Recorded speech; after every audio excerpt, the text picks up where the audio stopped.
Respect is not something you ask for. It's not handed out like a gift or granted because you exist. Respect is earned, and the currency is discipline. Every day, in every action, you are either building respect or destroying it. It doesn't matter what you say, what you wear, or how loudly you speak. What matters is how you live, your habits, your choices, your ability to control yourself when it matters most. People don't respect words. They respect the man behind the words. They respect the person who lives with consistency, who stands firm in his values, who doesn't crack under pressure. Discipline is the root of all respect. It means doing the right thing even when no one's watching. Waking up before the world does and putting in the reps. Showing up early, staying late, saying no to weakness, saying yes to the hard road. It means pushing forward when you're tired, staying focused when distractions pull at you, and being solid when everything else is falling apart. Discipline is how you become undeniable. It's how you become a leader without needing a title, a threat, or a command. People feel it. They see it in the way you carry yourself, in the way you walk into a room, in the way you handle conflict without emotion, failure without excuses, and victory without arrogance. If you want respect, you have to go earn it when it's inconvenient, when it's painful, when no one claps for you. That's the test. That's where it's forged, not in comfort, not in approval, in the early mornings, in the lonely nights, in silence. While others are still sleeping or talking, you're moving, you're working, you're proving. Respect is a reflection of the discipline you live by. You don't chase it. You attract it by embodying the principles people wish they had the courage to follow. And the truth is, once you start living with that level of discipline, you stop caring about being respected. Because the mission becomes bigger than validation. You don't act to be admired. You act because it's the right thing, and that's exactly why people begin to respect you. They see that you don't need their approval, that you don't fold under pressure, that your character is carved from pain, sweat, and persistence. Discipline speaks for you louder than any words ever could. You want respect, then earn it, not once. Every day, through action, through grit, through the relentless pursuit of your highest standard.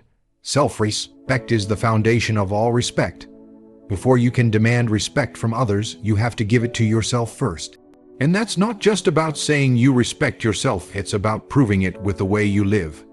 It's about what you tolerate from yourself, how you talk to yourself, how you treat your body, your mind, your mission.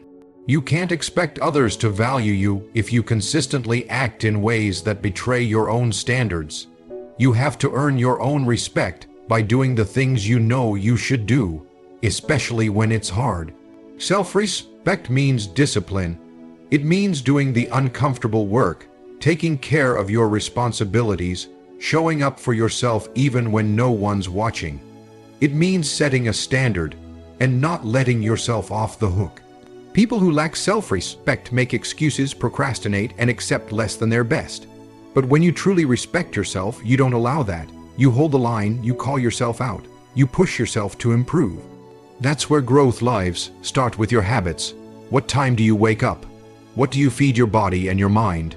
Do you surround yourself with people who elevate you or drag you down? Every choice you make is either building or destroying self-respect.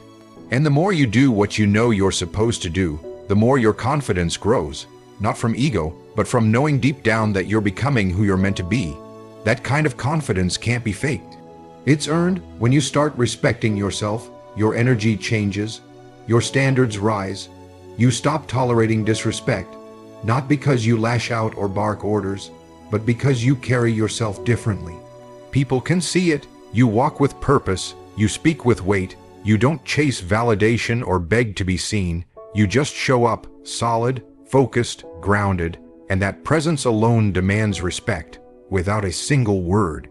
Self-respect is also about boundaries. It's about saying no to what doesn't serve you and yes to what challenges you. It's about walking away from things that violate your principles, even if they're tempting in the moment.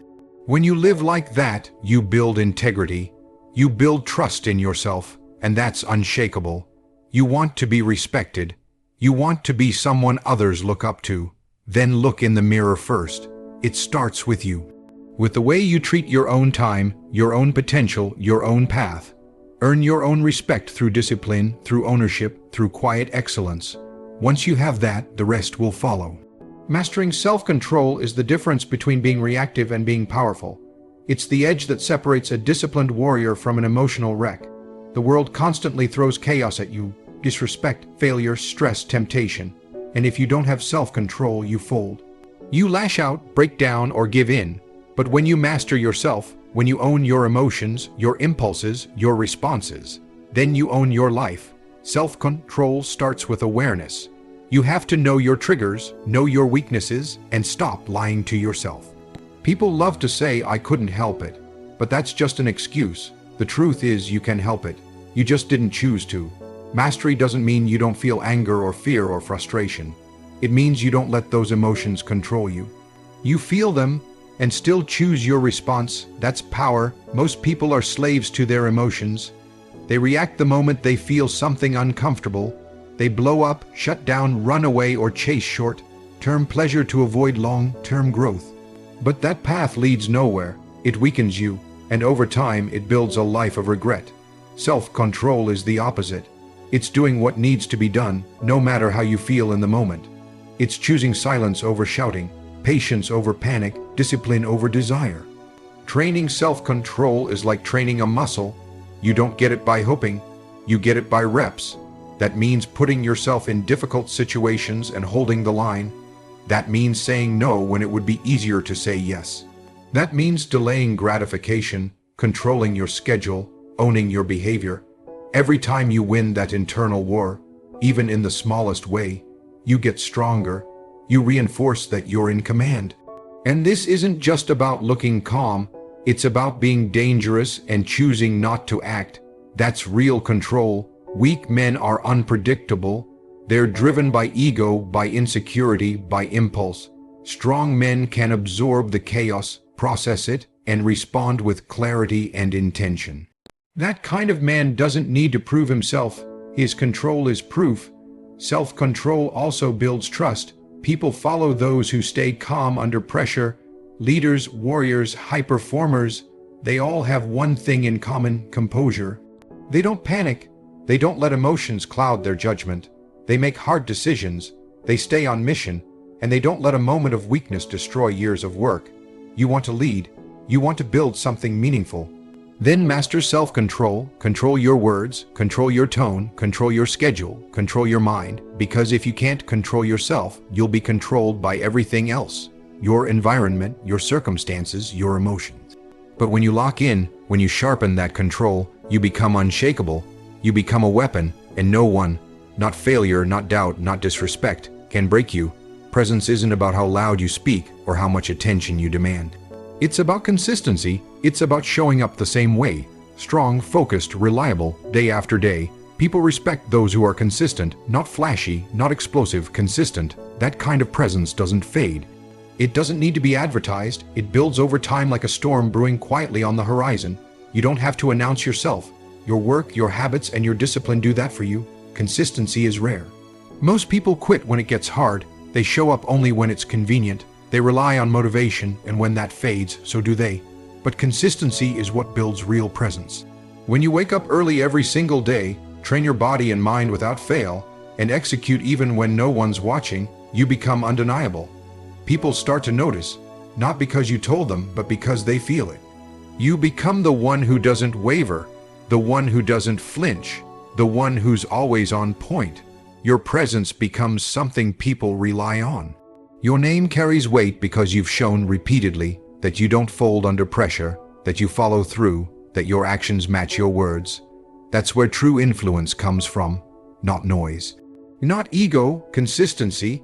Think about a mountain. It doesn't scream for attention. It just stands unmoving, unshaken. That's the kind of presence built through discipline and time, not one big moment, thousands of small ones. You do the reps when no one sees. You study when it's boring. You grind when it's raining. You get up when you're tired. And over time, all of that adds up to something unbreakable. And it's not just about others seeing you. It's about you becoming the person who doesn't betray his own standards. Consistency creates identity. Every time you follow through on a promise to yourself, you reinforce who you are. You stop being someone who hopes and starts being someone who executes.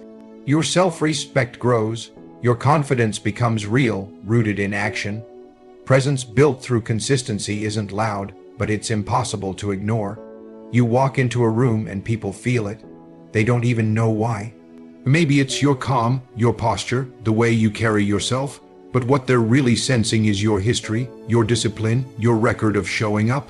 So forget about trying to impress anyone. Forget about short-term attention. Build a presence through daily, disciplined consistency. Show up when you don't feel like it.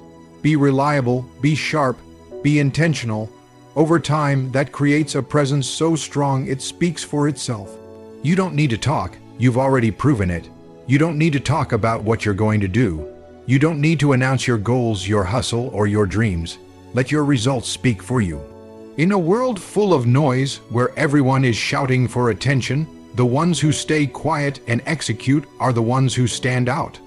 Results carry more weight than words ever will. You can't fake consistency. You can't fake progress.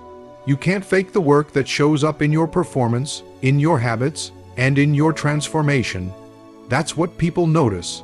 That's what earns real respect. Talking is easy. Talking gives a quick hit of validation. It makes you feel like you're moving, like you're already there, but you're not. Talking doesn't build muscle. Talking doesn't grow a business. Talking doesn't make you stronger, faster, or better. Only action does that, and when you focus on putting in the work relentlessly without the need to show off, the results become impossible to ignore. They speak on your behalf. They walk into rooms before you do. They silence doubt, crush criticism, and inspire without you saying a word. When you let your results speak, you don't have to convince anyone of your worth. You don't need to argue. You don't need to explain. Your performance, your discipline, your output, they do all the talking. That's a different kind of power, quiet power, stable, earned, and it's respected on a level that empty words never will be. Letting your results speak is also about humility. It's about being grounded enough to keep your head down and do the work. Even when no one is watching, even when no one believes in you. You know what you're building. You know the standard you hold. And that's enough, because you're not in it for applause. You're in it to become elite. You're in it for mastery. You're in it to dominate your lane and raise your own standard every single day. The truth is, most people are looking for shortcuts. They want recognition before they've earned it. They want applause without sacrifice. But if you're serious, if you want to build something that lasts, you ignore the noise, you commit to the process, and when you do that long enough, your results become undeniable. Not because you posted them, not because you hyped them, but because they are real, they are the proof. So focus on execution. Focus on showing up day after day in silence in the dark when no one's watching. Keep moving, keep building, keep grinding, and let the world catch up to your results. You don't need to say a word. Your work ethic, your growth, your success. They say it all, loudly. Be a storm in silence. Be the kind of force that moves mountains without a sound, that shifts the entire atmosphere just by showing up. You don't need to roar to be powerful. You don't need to announce yourself to be dominant. Real strength is quiet. It doesn't need validation, attention, or praise. It builds in the dark, in the solitude, where no one is watching, where you face your fears, conquer your weakness, and sharpen your mind in silence. That's where the storm begins.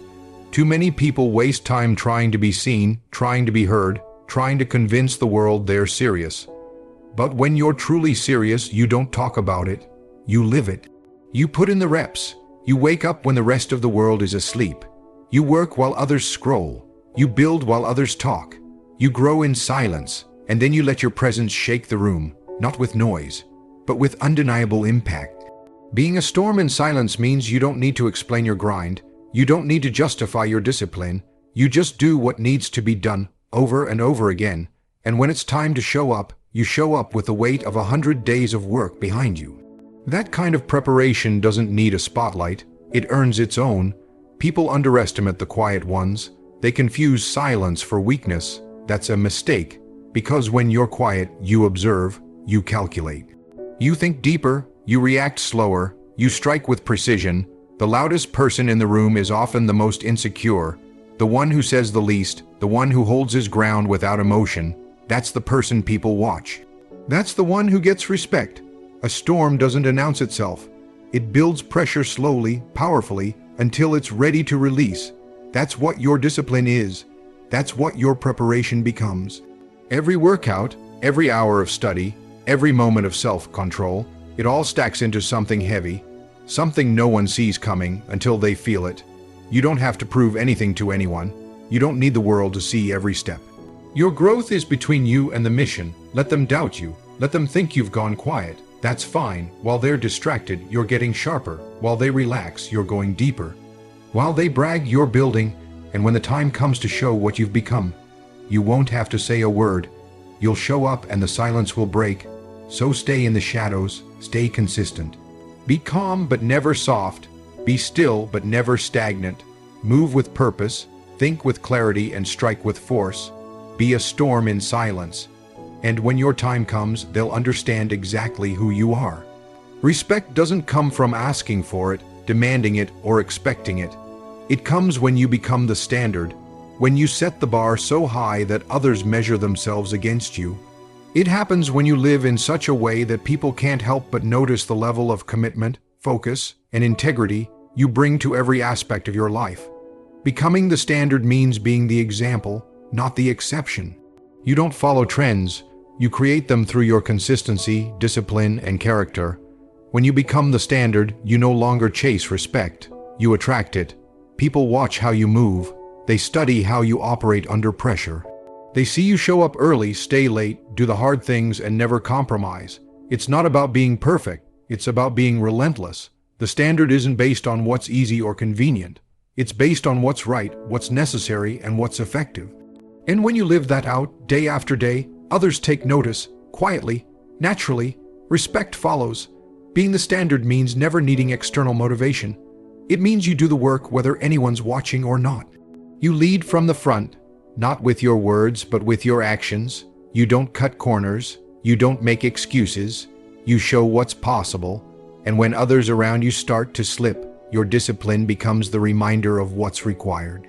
You become the benchmark, the mirror that reflects their lack of effort or their own potential. That's where real respect is born, but it doesn't happen overnight. Becoming the standard requires sacrifice. You give up comfort, you give up shortcuts, you give up the need for applause. You do the work no one else is willing to do. You push harder. You hold yourself to a code. That consistency over time becomes who you are. It's not an act, it's your identity. And when that identity is built on excellence, people listen when you speak. Not because you're loud, but because you're proven. Your words carry weight because your life backs them up. That's the difference. Anyone can talk about discipline. Anyone can preach hard work. But when you live it, when you embody it, you don't need to preach. People see it. People feel it, and people respect it. So if you want respect, don't look for it outside yourself. Build it from the inside. Set a higher standard and hold it. Be the one who doesn't flinch, who doesn't fade, who doesn't settle. When you do that, respect isn't something you have to search for. It becomes the natural response to who you are, because when you become the standard, others rise or fall in your presence. Weakness is a choice. It's not something you're born with or something that just happens to you. Weakness lives in hesitation, excuses, and giving in to comfort. But weakness dies in relentless execution, the daily, unyielding refusal to quit, to slow down, or to settle for less than your best. If you want to kill weakness, you have to attack it with consistent action. You have to be ruthless with yourself, holding no room for weakness to breathe. Relentless execution means showing up every single day, no matter how tired you are, no matter how loud your doubts scream inside your head. It means pushing through pain, boredom, and frustration because you know that's where growth happens. Weakness tries to sneak in when you're comfortable, when you think you can take a break, when the voice inside whispers that you're good enough. But relentless execution silences that voice. It demands more. It forces you to keep grinding, keep building, keep moving forward. You don't kill weakness with motivation alone. Motivation is fleeting. It's a spark, not a flame. Execution is the fire. It's the work done in silence, in repetition, when no one is watching and no one is cheering. It's discipline turned into action. Every rep, every task completed, every goal chipped away at. This is how weakness is destroyed. Because execution leaves no space for weakness to hide. It floods your life with purpose and accountability. When you execute relentlessly, you build momentum, and momentum crushes weakness. The more you do, the easier it gets to do more. The harder it gets to quit. You train your mind and body to expect and accept struggle as part of the process. You become uncomfortable with weakness because you've made relentless action your new normal. That's how transformation happens. That's how warriors are made. Execution also means owning your failures. When you stumble, you don't make excuses or waste time blaming circumstances or others. You analyze, learn, and come back stronger. Weakness thrives on excuses and blame. It dies when you take responsibility. Relentless execution is about ownership. It's about saying, I'm in control, and I'll handle whatever comes my way. That mindset kills weakness faster than any workout or routine ever could. If you want to be respected, if you want to be unstoppable, you have to kill weakness with relentless execution. You can't wait for perfect conditions or for someone to push you. You have to push yourself.